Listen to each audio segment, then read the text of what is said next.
আমার ক্লাসমেটের শেষ বিদায় সাকুরা ইয়ামাউচি, যেটা হয়েছিল এক বৃষ্টি ভেজা দিনে। শোনো গো, তোমার সাথে সময় কাটাতে খুব ভালো লাগে। এই, তুমি মরে যাবে না তো?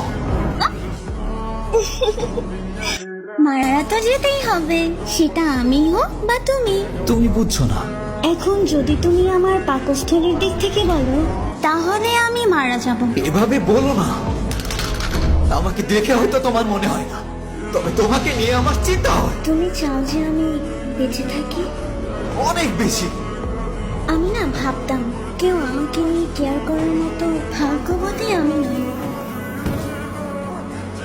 আর সেই শেষবারের মতো ওর সাথে আমার কথা হয়েছিল।